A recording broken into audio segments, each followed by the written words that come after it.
नमस्कार, मैं हूं गुमान सिंह। आप देख रहे हैं नवा academy. No cut paste, no copy paste, only teaching. Class 7th की सिविक्स का लास्ट चैप्टर 9th चैप्टर समानता के लिए संघर्ष, स्ट्रगल फॉर इक्वलिटी हम शुरू कर रहे हैं। और ये सिविक्स की बुक का लास्ट चैप्टर है। इस चैप्टर के अंदर सभी चैप्टर्स का निचोड़ है। ये चैप्टर शुरू करने से पहले हमें जो पुराने जितने भी चैप्टर्स थे, चाहे वो पहले में हमने रोजा पार्क्स के बारे में बात की है ना, चाहे हामिद अंसारी, ओम प्रकाश वाल्मीकि हो या फिर हाकिम शेख हो, उसके बाद में जैसे कि हमने कपड़े वाले चैप्टर में देखा था स्वप्ना जो किसान थी, जो बुनकर थे, छोटी छोटी बातें थी लेकिन उसका जो भाव है वो बहुत गहरा था। 1975 की दीवार मूवी का भी हमने जिक्र किया था जब आत्मसम्मान के लिए बात की थी। महिलाओं के बारे में देखा था हमने, राज सुंदरी देवी है, लक्ष्मी लाकरा है। ये सारा जो हम देखते हैं वो अल्टीमेटली एक ही चीज पर आकर के रुकता है कि भारतीय संविधान ने जो हमें जो स्वतंत्रताएं दी, जो अधिकार दिए हैं, क्या वो चरितार्थ हुए हैं या नहीं है, या फिर सोसाइटी के प्रति हमारी क्या जिम्मेदारी है, क्या नहीं है। समानता के लिए संघर्ष चैप्टर में हम इन्हीं मुद्दों पर बातचीत को आगे बढ़ाएंगे और फिर इस चैप्टर को कंक्लूड करेंगे पूरे इस किताब के निष्कर्ष के साथ में। तो 2011 की जनगणना के आंकड़ों से हम ये चैप्टर शुरू करते हैं। 2011 की जनगणना में जो महिलाएं हैं वो 48, महिलाओं का प्रतिशत, जो महिलाएं हैं वो 48.3% हैं। ये आपको आंकड़े पता रखने हैं। 48.3% महिलाएं हैं। मुस्लिमों का प्रतिशत 14.2 है। ये आंकड़े मैं इसलिए दे रहा हूं क्योंकि ये आपकी किताब में दिए हैं और ये हमें बताने का प्रयास किया जा रहा है कि इन लोगों को आपको साथ में लेकर के चलना है। महिलाएं आधी आबादी है लेकिन फिर भी हम लोग ये देखते हैं कि महिलाओं को उनका हक बराबर नहीं मिल पाया है।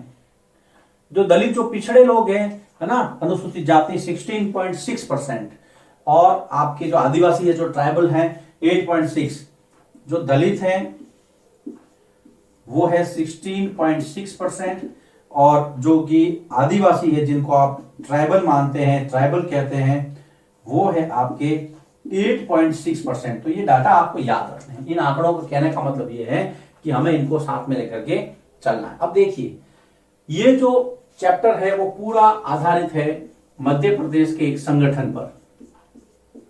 मध्य प्रदेश के अंदर एक संगठन बना जिसका नाम था तवा मत्स्य संघ। अब देखिए बेटा, तवा का मतलब यहां पर रोटी वाला तवा नहीं है, बिल्कुल नहीं।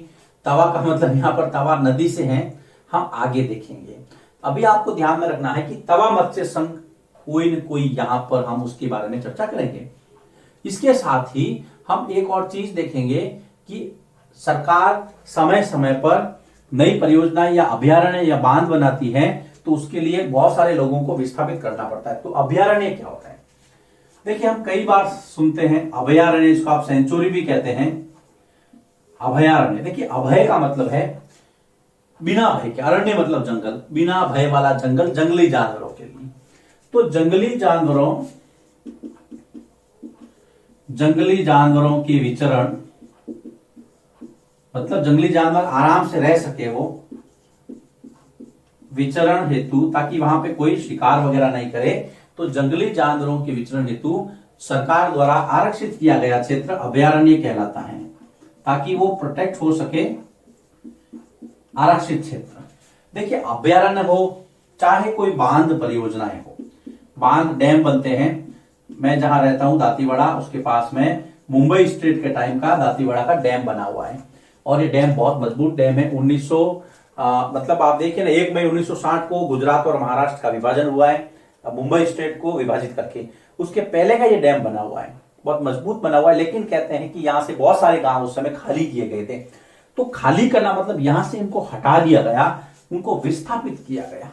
तो ये जो चीज, चाहे अभयारण्य कह दो चाहे बांध कह दो, इन चीजों से लोगों का क्या होता है? विस्थापन होता है।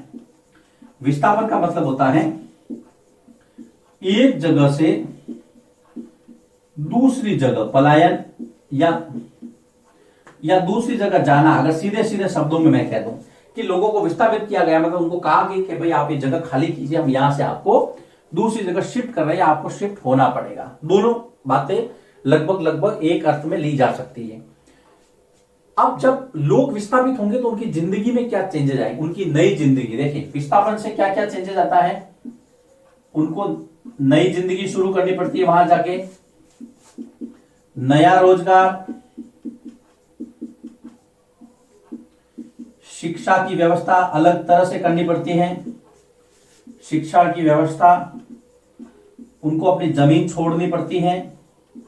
तो ये सारी बातें विस्थापित लोगों के साथ में चलती है।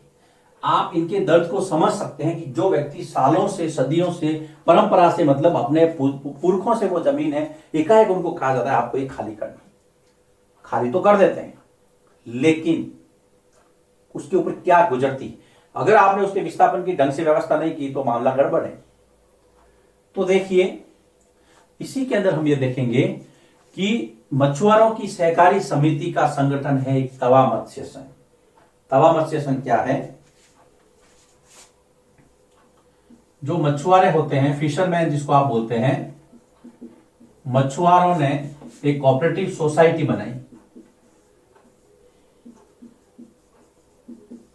सहकारी समिति का एक संगठन है तवा मत्स्य संघ।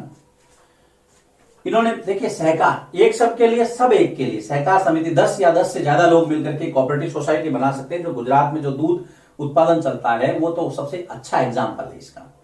इसका नाम है तवा मत्स्य संघ। क्यों बनाई, अब हम इसके बैकग्राउंड में जाते हैं। देखो बेटा, मध्य प्रदेश के अंदर एक जिला है छिंदवाड़ा जिला। मध्य प्रदेश, मप्र लिख देता हूं मैं यहां पे, मध्य प्रदेश का छिंदवाड़ा जिला, और छिंदवाड़ा जिले में आई हुई है महादेव की पहाड़ियां। महादेव की पहाड़ियां, उन पहाड़ियों का नाम है, कभी आप भारत प्राकृतिक का मानचित्र देखेंगे तो महादेव की जो पहाड़ियां हैं छिंदवाड़ा जिले में, महादेव की पहाड़ियां, और वहां से एक नदी निकलती है तवा नदी। महादेव की पहाड़ियों से तवा नदी का उद्गम होता है। जो तवा नदी है वो होशंगाबाद में बहती हुई नर्मदा में मिलती है, बैतूल के निकट। तवा नदी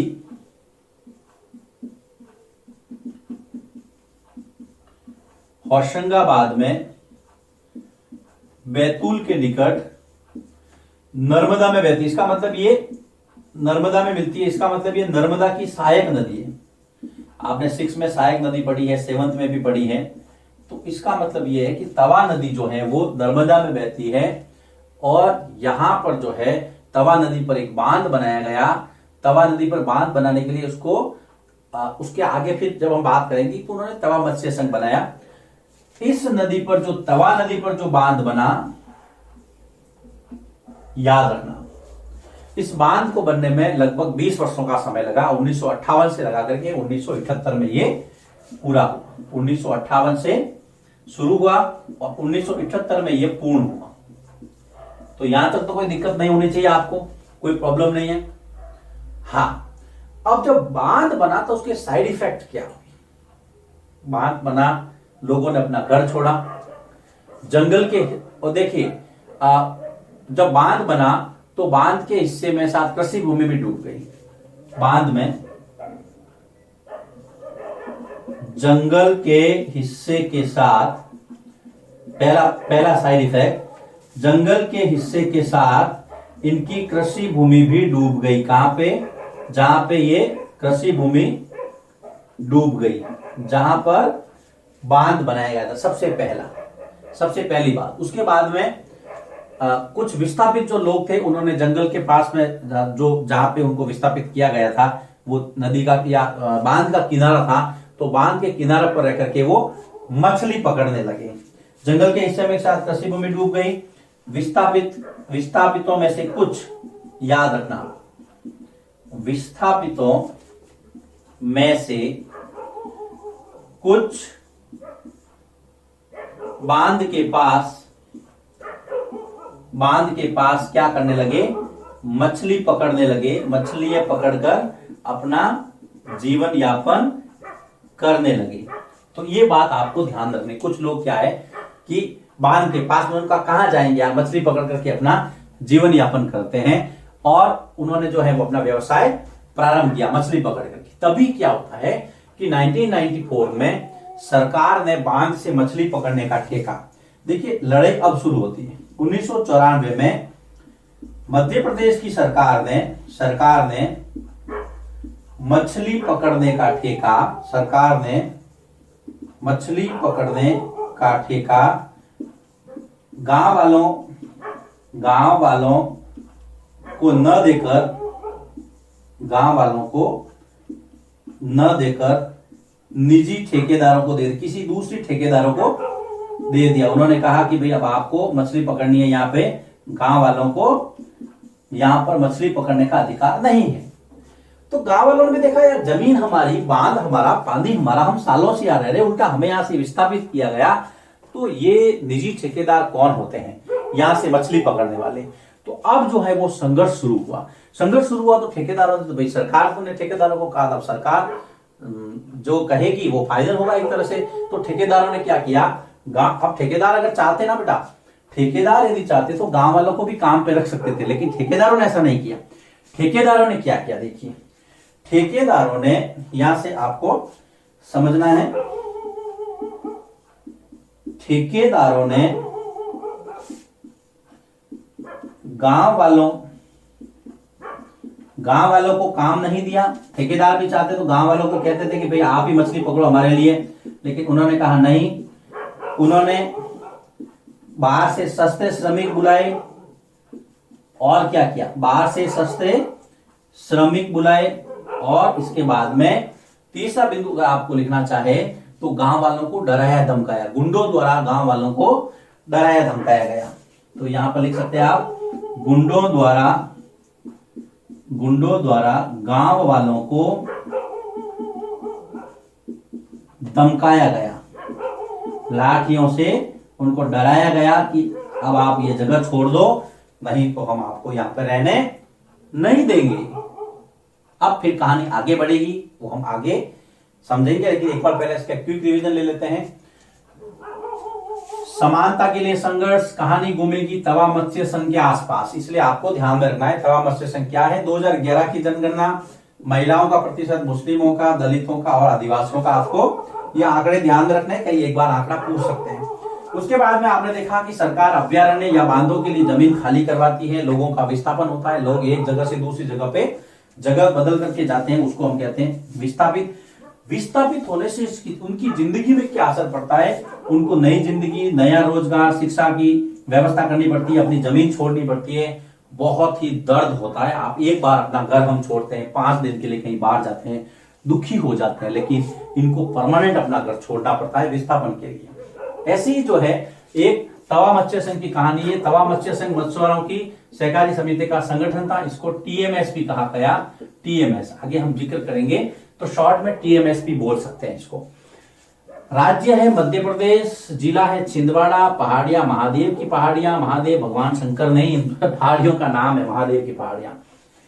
और वहां पर जो तवा नदी है वो होशंगाबाद में बैतूल के निकट नर्मदा में मिलती है, इसका मतलब नर्मदा की सहायक नदी है तवा।